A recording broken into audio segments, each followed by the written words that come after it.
دوستو یہ بات تو ہم سبھی جانتے ہیں کہ فلسطین میں موجود یروشلم شہر دنیا کے 3 سب سے بڑے دھرموں یعنی یہودی، عیسائی و مسلمانوں کے لیے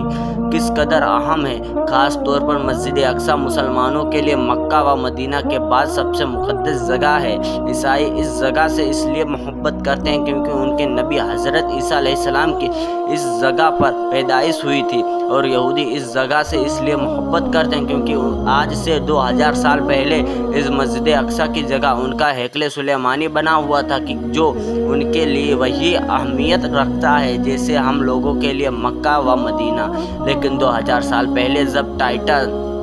نامی عیسائی بادشاہ نے یروشلم پر حملہ بولا تو یہودیوں کی اصل عبادت گاہ ہیکل سلیمانی کو پوری طرح تباہ و برباد کر دیا اور لاکھوں یہودیوں کو قتل کر کے اس عیسائی بادشاہ نے یروشلم پر اپنا قبضہ جما لیا۔ لیکن یہودیوں کی عبادت گاہ ہیکل سلیمانی کی ایک دیوار آج بھی موجود ہے کہ جسے یہودی پکڑ کر آج بھی رو رو کر اپنے آنے والے مسیح کے لیے دعائیں مانگتے ہیں کہ یہ ہمارے خدا جلدی سے دنیا میں ہمارے اس مسیح کو بھیج دے تاکہ پوری دنیا پر پھر سے ایک بار ہماری حکومت قائم ہو سکے۔ ہمارے حضور صلی اللہ علیہ وسلم کے زمانے تک یروشلم شہر پر عیسائی کا قبضہ رہا اور وہ حضرت عیسیٰ علیہ السلام کی پیدائش کی جگہ پر اپنے طور پر کچھ عبادتیں کیا کرتے تھے۔ لیکن جب اسلامی سرحدیں بڑھنے لگی اور بڑے بڑے ملک اسلامی حکومت سے شامل ہونے لگے تو حضرت عمر رضی اللہ تعالیٰ عنہ کے دورے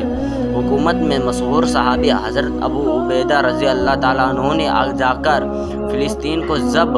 فتح کر لیا اور پھر حضرت عمر رضی اللہ کے حکم پر مسجد اقصی میں جو دوسرے بادشاہوں کے ذریعے جو کچھ توڑ پھوڑ ہوئی تھی اسے صحیح کیا گیا اور مسجد اقصی کو ایک نئی شکل دے کر وہاں نماز کا سلسلہ قائم کر دیا گیا۔ لیکن دوستو اب یہودی کتابوں کے مطابق ان کا اصلی مسیح دجال تبھی آئے گا جب اس مسجد اقصی کو گرا کر یہاں تیسری بار ہیکل سلیمانی کو تعمیر کر دیا جائے گا۔ لیکن اس سے پہلے یہودیوں کے لیے شرط ہے کہ وہ لال رنگ کی 5 بچیاں ذبح کر کے اس کی راکھ ہیکل سلیمانی کی بنیادوں میں رکھیں۔ دوستو کیا آپ کو اندازہ ہے کہ وہ وقت اب زیادہ دور نہیں بچا، صرف 3 سے 4 مہینے کی بات ہے کیونکہ یہودیوں نے ان 5 لال بچیاں کی تلاش کر کے اپنا ہیکل سلیمانی بنانے کی پوری تیاری مکمل کر لی ہے، اور اس وقت فلسطین میں چل رہے حالات اس بات کی طرف اشارہ کرتے ہیں کہ اب اسرائیل امریکہ کے سپورٹ سے اپنی اس جنگ کو روکنے والا نہیں، بلکہ جب تک وہ اپنے مقصد میں کامیاب نہیں ہو جاتا وہ پیچھے نہیں ہٹے گا۔ اسی لیے اسرائیل پچھلے کچھ سالوں سے برابر اپنے پاس ایسے ہتھیار جمع کر رہا تھا اور خود کی اکانومی کو مضبوط سے مضبوط تک بناتا جا رہا تھا، کیونکہ اسے پتا تھا کہ اب وہ جنگ شروع ہونے والی ہے کہ جس کا ذکر سبھی مذہبی کتابوں میں ملتا ہے کہ قیامت سے پہلے ایک ایسی عجیب جنگ ہوگی کہ جس میں ہر طرف لاشوں ہی لاشیں نظر آئیں گی۔ حضور صلی اللہ علیہ وسلم کا فرمان کہ وہ جنگ ایسی ہوگی کہ اگر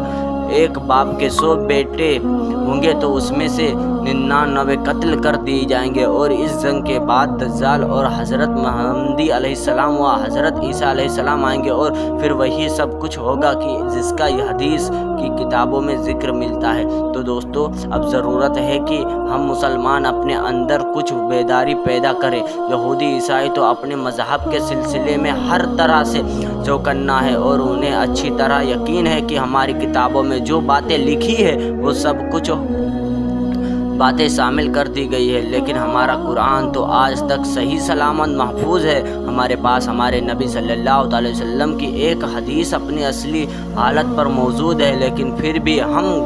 غفلت کی زندگی گزار رہے ہیں۔ ہم مسلمانوں کو دنیا کے حالات کی کوئی خبر نہیں۔ یہودی و عیسائی مسلمانوں کو ختم کر کے اپنے مسیح دجال کو لانے کی پوری پلاننگ کر چکے ہیں، اور ہم مسلمان ہیں کہ ہمیں ناچ گانوں سے ہی فرصت نہیں۔ بڑے افسوس سے بتانا پڑ رہا ہے کہ اس وقت ہمارے علاقوں میں اکثر مسلم نوجوان کو خبر ہی نہیں کہ فلسطین میں ہمارے بھائیوں پر کیسے ظلم و ستم پہ پہاڑ توڑے جا رہے ہیں، بلکہ ان حالات کے وقت کرکٹ میچ کی خبریں بڑے عروج